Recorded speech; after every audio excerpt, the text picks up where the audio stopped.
Today we are revisiting Rabbit Tractor Round 2 for 2022.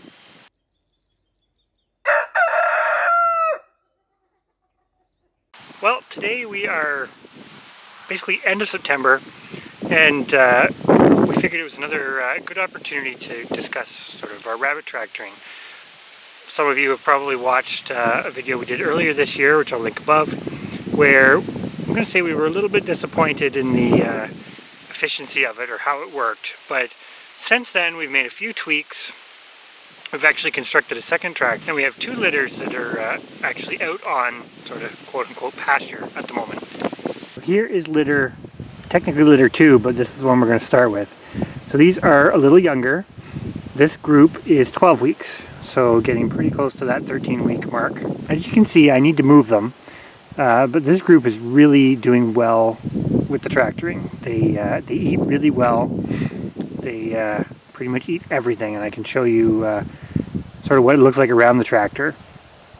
Certainly one of the big things about tractoring the rabbits is you start to realize how much they actually consume.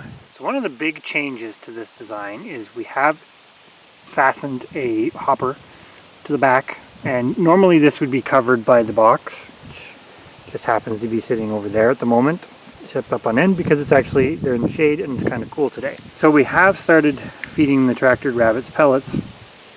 That being said, we don't necessarily feed them every day, but they still get their fair share, and it does seem to make a difference. Now, I'll show you here how these rabbits get trained to the moving the tractor.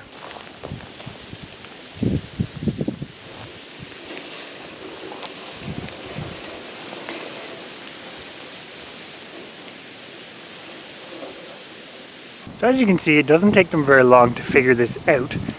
Now, this group has actually been out longer than the second group we're going to go take a look at. But after we look at the second group, I'm going to talk a little bit about, I guess, rabbit pasture, because there's definitely some things to consider, and there's definitely some things we've noticed as we kind of go through the yearly cycle as to sort of how well they do with this model. And here is tractor number 2. So I suppose the spoiler alert here is we liked this method enough to build a second tractor. Now, these rabbits are quite a bit older. These are actually pushing 17 weeks, which is a little longer than most people would hold on to them for sure. But we are starting to get into the fall, and for a variety of reasons, we just haven't got around to doing the butchering. But that is an advantage to the tractoring because you're sort of always moving them.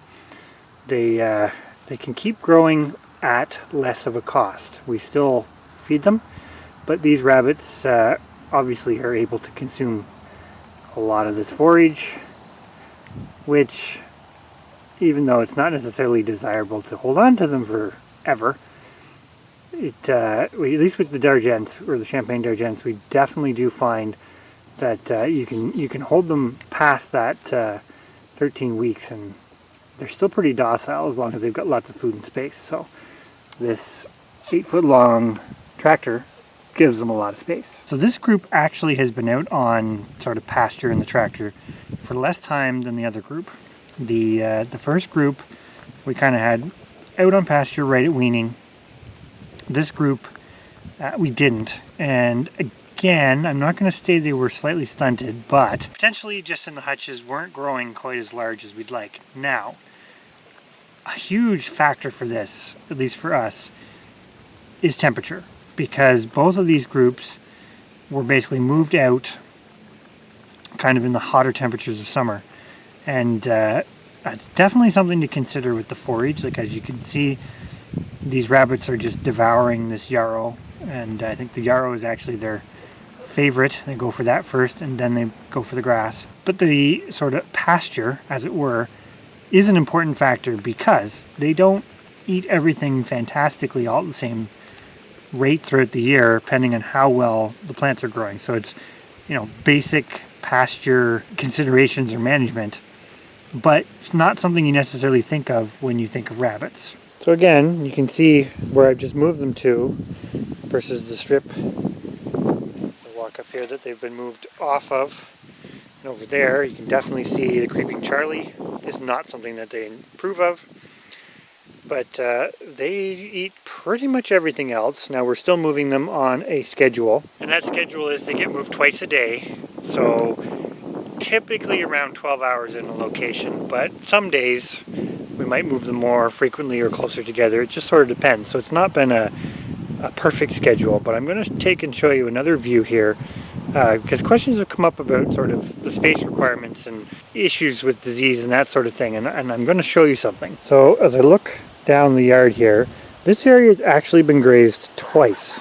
So the original group in the original tractor has grazed this, and we followed it up more recently with this second group.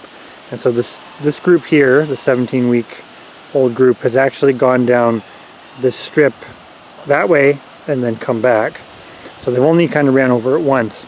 But when you look at the grass in the area that the rabbits were the first time, it's grown back really, really lush, like almost better than what you get growing back from a lawnmower, which is really interesting because they do eat it down to almost nothing. But as you see, they also fertilize it, which is kind of a good thing. Now, I don't have an exact time frame because I haven't figured it out, but we are at least about 2 months between the first grazing on this area and the second grazing. So there was a break, so it's still pasture rotation. And I think that's a huge key here with tractoring in any sort of reasonable way to help feed your rabbits, is you're applying the exact same principles to the rabbits that you would to a larger grazer, i.e. rotation, pasture rejuvenation, because even a lawn may not be the best producer of ideal rabbit food until you've kind of managed that for a while. And I think that's a big factor with, well, any grazing animal, but if you're trying to graze your rabbits, if you're in a very dry area, you're going to need a lot more space, and you may have to move them a lot more frequently if you're doing a similar tractor. And on the flip side, you probably don't want to be in a really, really wet area because the rabbits, even if you have some cover over them, it's probably not going to be fantastic for them. But we've had a really good trade-off lately of, well, especially lately with some cooler temperatures, but we've had a lot of rain. So even though we had a period in the middle of the summer, which actually coincided pretty much directly with the first batch, so we are starting to think that that first tractor batch, it could have been the weather that did it, because obviously the rabbits, compared to things like sheep and cows, you're in a very, very, very quick time frame. So if you get some poor weather and your pasture or your forage doesn't grow back as well as you'd like, or if it starts to go into sort of water deprivation mode during what I'm going to call a drought, but a lack of water, that can potentially, well, that will result in some differences in how your rabbits grow. So these two groups are definitely doing a lot better. Now we will come back, and whenever we get around to it, when we get around to processing them, we will take a look and see, sort of, given the age, how did they do. But to look at these rabbits versus the ones that we tractored the first time around, they look in a lot better shape. They seem a lot happier.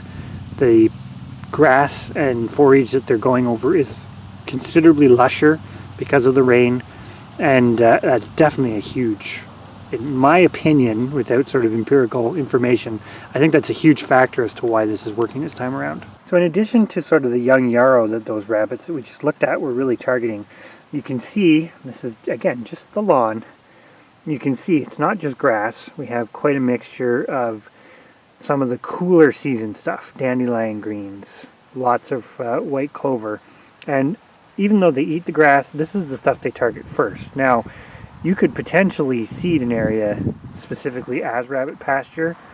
That's getting a little more advanced, I think, than we're probably going to go, but it's certainly possible. It's no different than sort of treating the same for larger animals, which, I mean, it does work in some areas, but that's really going to depend on what you have available and what you're sort of willing to invest in it as far as time and effort. So realistically, we didn't revisit this sort of experiment all that long ago, but rabbits produce fairly quickly compared to everything else. Their cycle from being born to being harvested is a lot shorter, and even though we've got this one group a lot longer than you typically would, it's still a relatively short-term project in that respect.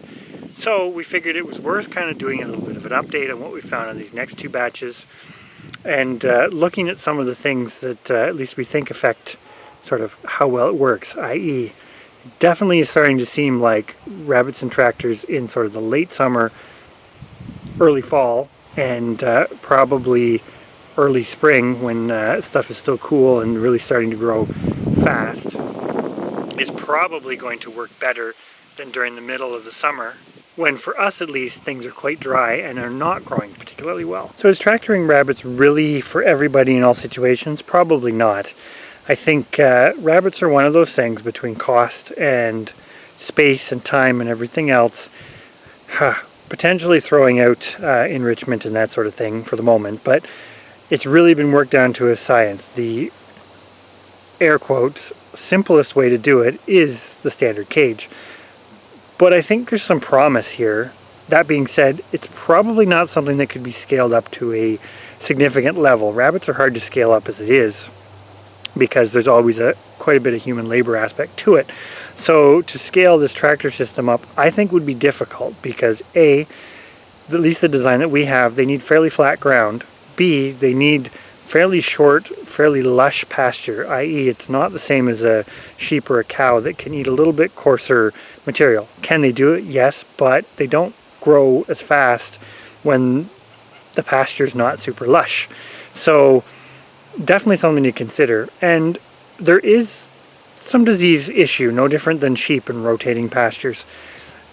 Definitely would say you don't want to run the rabbits over the same ground too frequently. Now, I think our sort of schedule has roughly worked out to about 2 months between.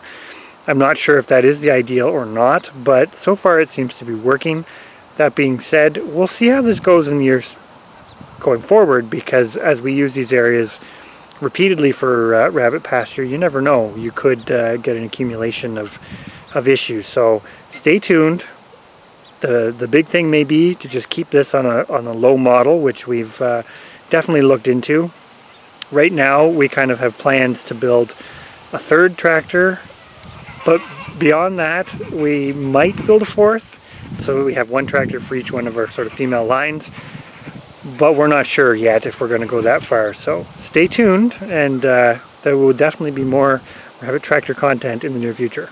I think I may have already mentioned it, but one of the big downfalls to the tractor system, at least that we have in use here, is you do need relatively flat ground.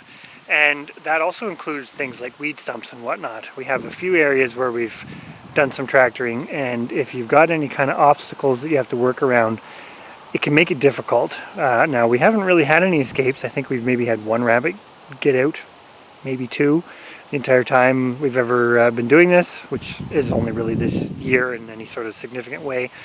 And to be honest, those were kind of escapes at the time of moving, and they weren't too hard to get back in. But something to think about, because if you have ground that's not flat, i.e. we considered moving them back to the pastures, but they're not flat, so it would definitely be a lot harder, not to mention you'd have to take all the material you need to move them twice a day and feed them periodically and definitely keep them watered. So certainly things to think about, and that's again why we've sort of chosen the area around the yard and around the house, because it's easy to monitor, easy to do the work, and it's relatively flat, and we do have relatively lush sort of pasture growth going on, so it's a great conversion for a lawn to turn it into rabbit. Anyways, that's a little bit of a follow-up. We definitely have made a few tweaks, most notably the inclusion of the pellet hopper, but it seems to be working a lot better this time around. There's definitely a few things that make this kind of method of growing rabbits require a little bit more thought, because you're kind of exposing them to your local environment more so than caged rabbits, so it may not be as simple in some ways as rabbits are often touted as being, but it's certainly a way to reduce your feed cost, and you can still raise some pretty healthy rabbits, at least so far we've been able to.